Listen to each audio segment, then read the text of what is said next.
What's up, everybody? It's Dusty the Narv with Backstage Guitar, and this is the Green Room.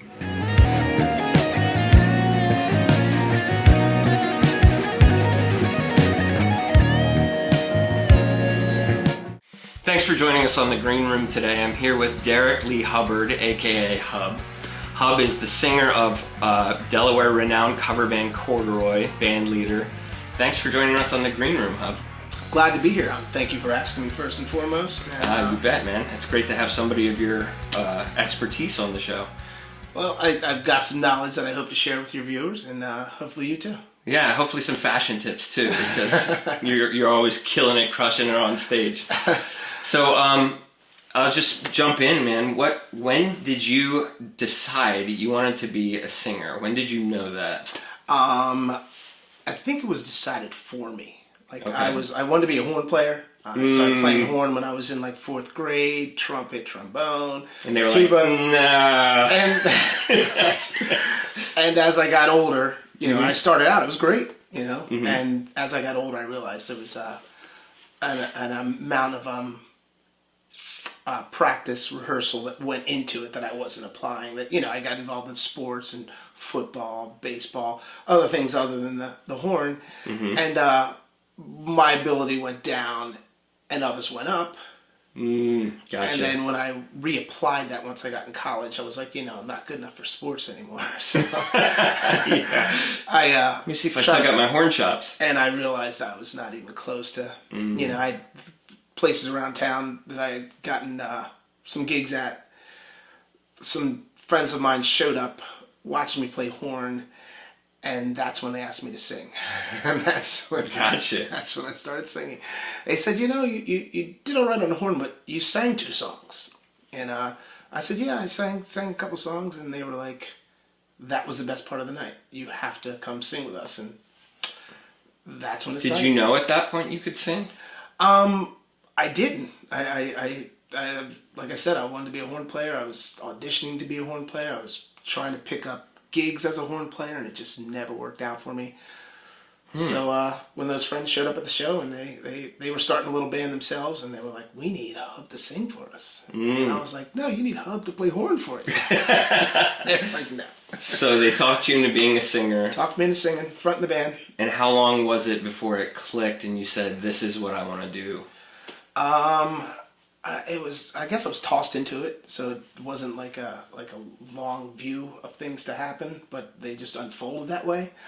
And I guess I was in my mid-20s and making good money when I saw some of my other friends struggling, and I was like, well, this is good money right now for me at this age, and so just dedicated my life into playing music.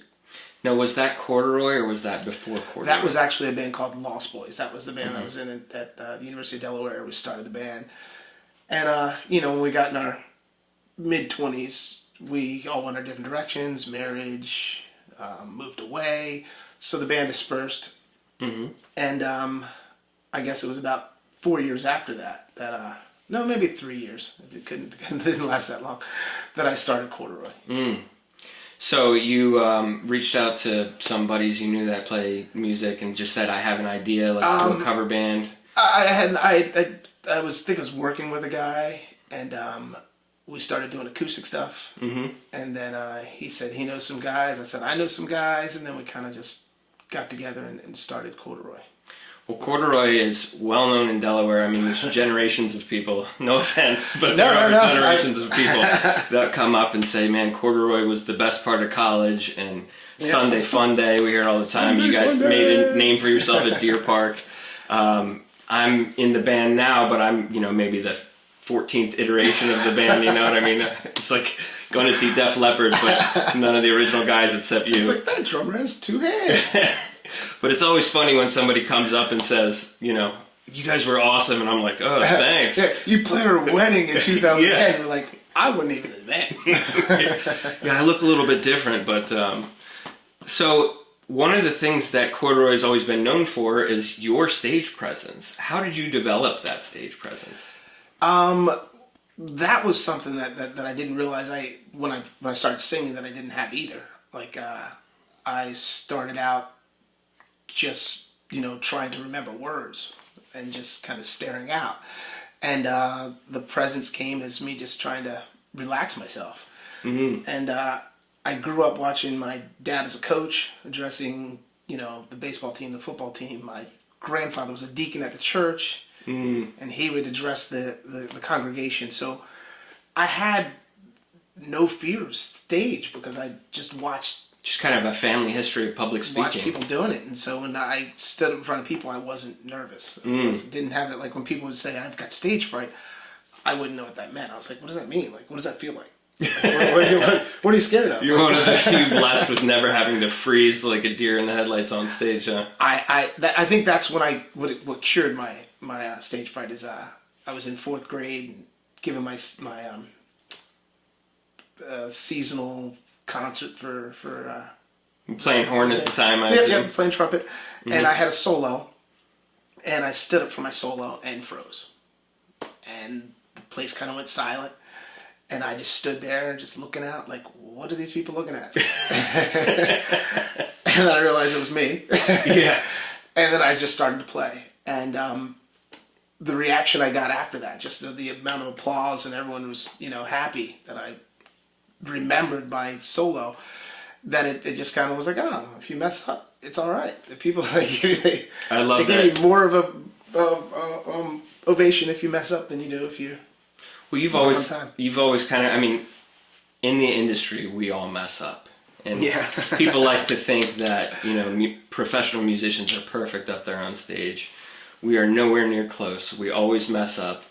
But I like that you mentioned it's okay when you mess up. It's just how you deal with it.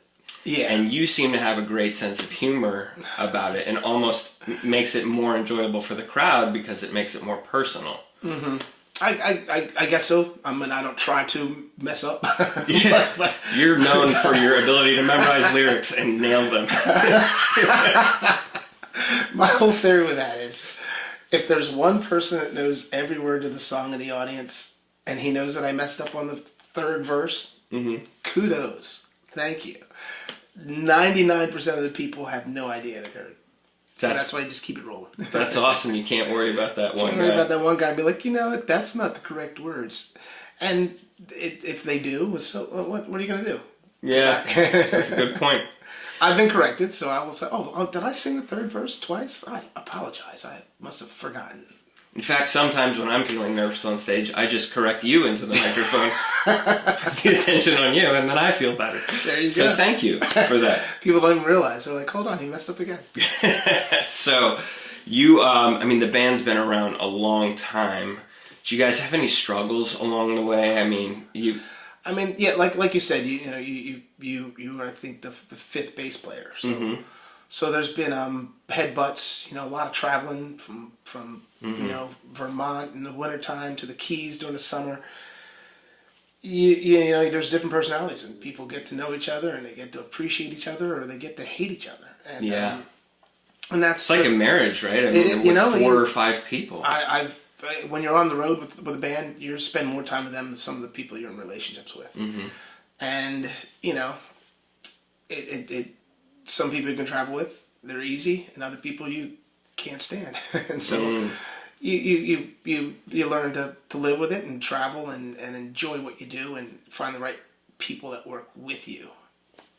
I've always found that it's better to find friends than employees. Gotcha. Just like these guys I'm working with, I'm playing with, I'm enjoying them. They're not doing it for me, they're doing it for us. In other words, I'm in the band for my personality, not because I can play bass. Go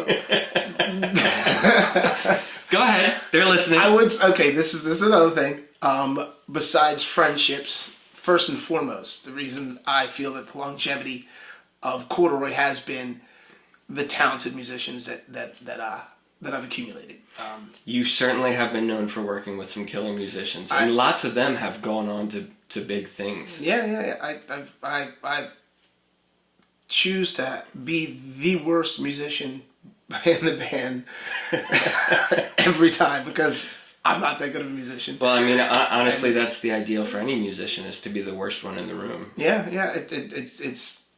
It's better to have talented people around you than less talented. I find, if I'm playing with someone that's less talented to me, I'm like, I almost feel like I'm working. Now I have to keep you up and myself. It's nice to, like, independent people like yourself, like, given the material, show up at the gig, prepared, ready to play, ready to rock, and a great person to be around. And, like, enjoyable for a personal friend that's going to be my friend for a lifetime, opposed to just some guy I'm playing in corduroy with. Well, that kind of brings me to my next question, which is, how do you keep a band together for 20 years? Now, granted, it's not the same members, but I mean, it's been corduroy for 20 years. It always feels like corduroy. How do you keep it together that long?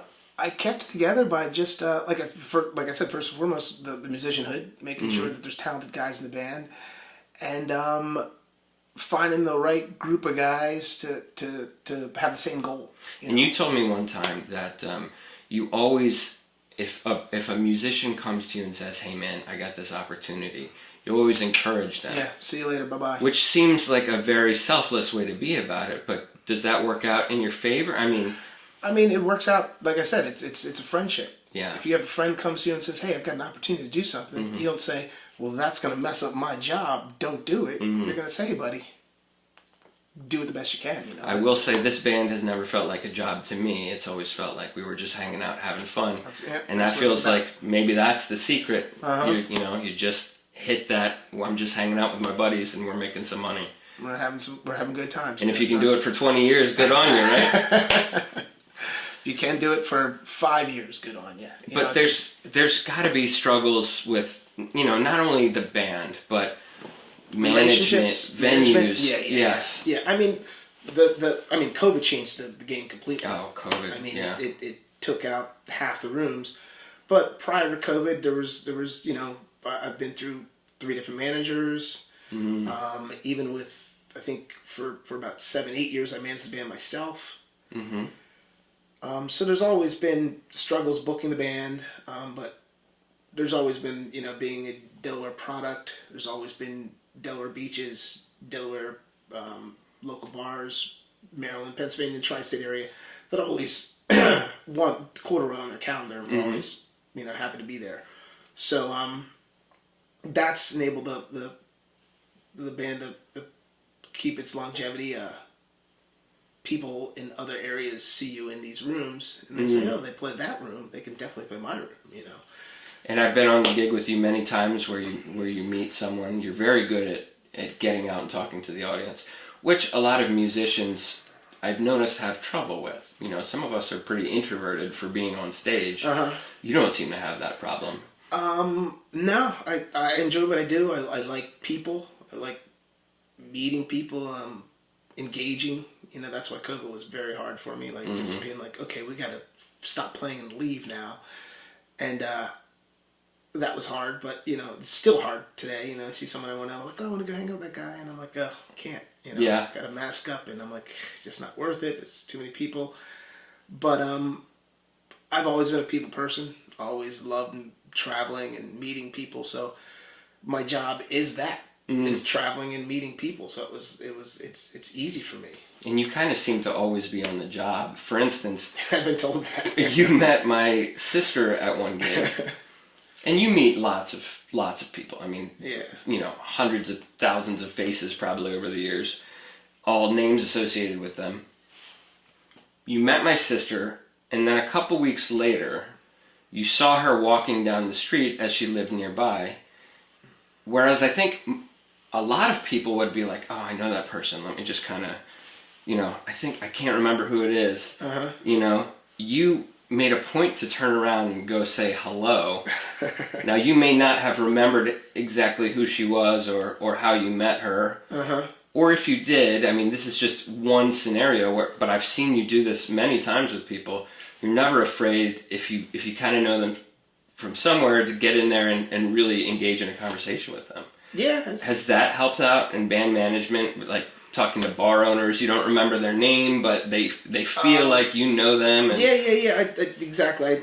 There's bar managers. There's people that book the room. Mm-hmm. But like you said, getting to know the owner. You know, when I meet the owner or someone that isn't direct, who signs your paycheck. You know, appealing to that person, getting a cocktail with them, hanging out with them, saying I enjoy your bar. Buy me a drink, you know, so, you know, and just engage with that person, enjoy, you know, and enjoy what, kind of get what they have to offer. Maybe they have another bar, maybe they know other bar owners, you know, especially when you're managing yourself, you know, it's something you need to engage in. And, you know, I had a person that I met probably 12 years ago just called us last week and knew, he said, the management that we're in now said, oh yeah, I remember Corduroy, they used to play here all the time. And, you know, it's a New York bar, so it's, you know, it's far away. So when I told you it was 4 hours away. And it's something we used to do. In my youth. In our youth. Yeah. We'd be like, 4 hours? Exactly. Turn on the We're going radio. on tour. Yeah. But now 4 hours, I'm like, oh, that could be 10 hours round trip, and it's not worth it. Well, it changes as you have kids. I mean, kids, family. Yeah. You know, when we were all single, I was like, let's get in the van and go. You know, now it's like, whose car is going to drive, la la la, and it's just... Yeah, well, that's kind of the dream life is, you know, you pick up an instrument, or in your case, a microphone, or I guess in your case, an instrument was taken away from you and you were given a microphone. Take that away. Yeah. But then, you know, that's what you want to do. You want to hit the road. You want to be in a band. You want to live the experience. Yeah. You know, I was chatting with our guitarist, Jason Marth, on another episode.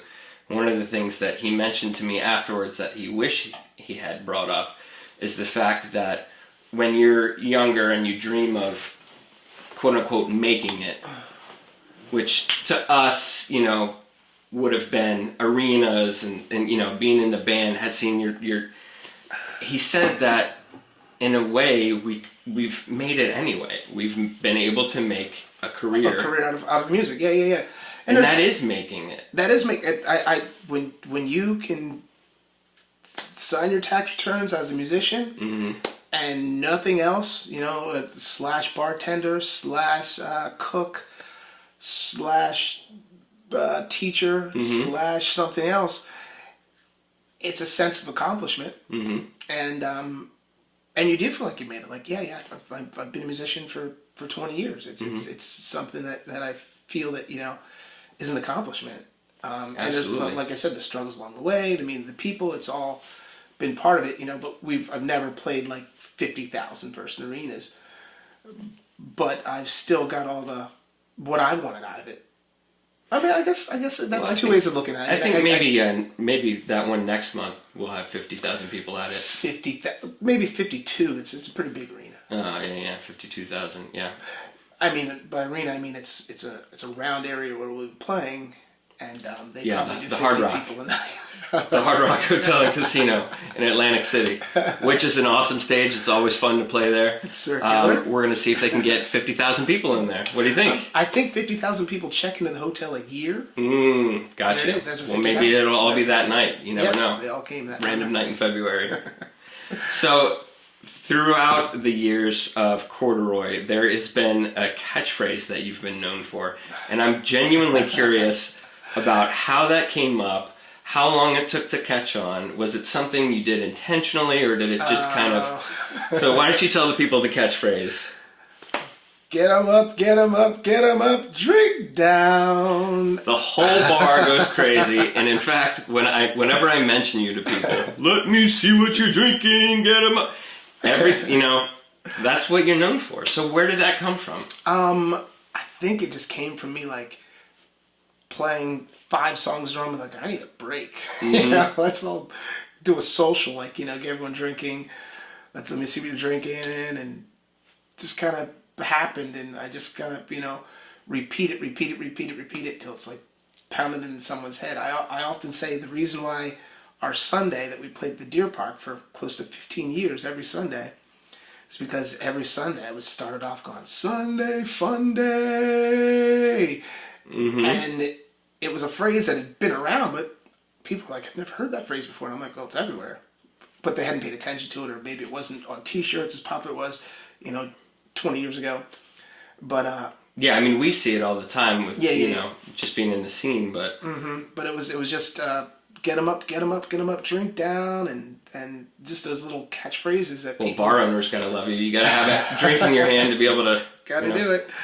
And, when did you notice it was catching on or becoming a thing? Or did people started doing it back to me. What was that like? People come on the stage and like, get him up, get him up, get him up. I'm like, oh, okay, let me see what you're drinking. You know, that kind of thing. Like, it was just, like people's response to it. I didn't realize it was such a catchphrase until, like I said, people started. Well, I'm walking down the street. Definitely become like, a catchphrase. Let me see what you're drinking. And it's helped you achieve a level of fame, really. I mean, it's funny. I've heard you described as the mayor of Trolley Square before. I don't know if you ever heard yourself described as that. Heard that before. But you're known around the area, and I got to think that the catchphrase, the band has something to do with it, but also your personality, man. You just are a people person. Yeah. And you make people feel good about themselves. I wish that was something that you could share with somebody else. You know what I mean? That you could teach to somebody, because teach them how to. I don't even know. It's not even just charisma. It really is like you make other people feel important and good. Well, everyone's important. Everyone is good. Like, it's just I like I said, I enjoy meeting people, and I don't push hate, believe in hate. You know, I love everyone, and if I meet you, I want the best for you. I want you to do good. I want you to succeed at whatever you see is your goal, and you know, and I can do to accompany that, I try to do. And for a group of people as competitive and sometimes two-faced as musicians can be, I've never met anybody who's had anything bad to say about you. So that's an accomplishment in itself. Yeah, well, that's something that's one of my grandfathers used to say. He's like, if you ain't got nothing to say good about somebody, don't say nothing at all.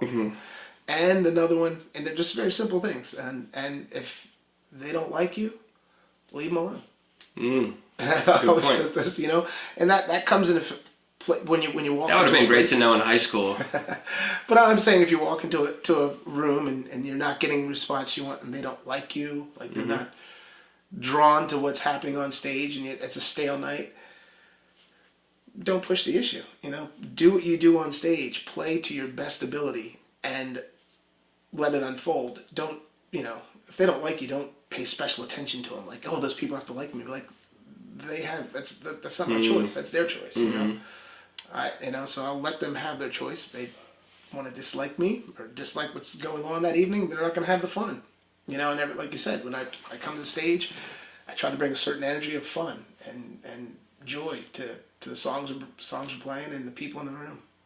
Well, for as many good shows as we've played our share of shows where the room just doesn't respond and you got to get through the night. And you're right, we always have fun with it. But I'll tell you what, I've been in bands where we didn't have fun in those nights where people aren't responding. So it must be something that you bring to the stage too. You do help us all relax. So last question. Our audience is made up of people who are already musicians, but you know, having the opportunity to talk with people who have been a pro for so long, I find that lots of times there's something that you've discovered along the way, some little thing that made something click, or just some little pearl of wisdom.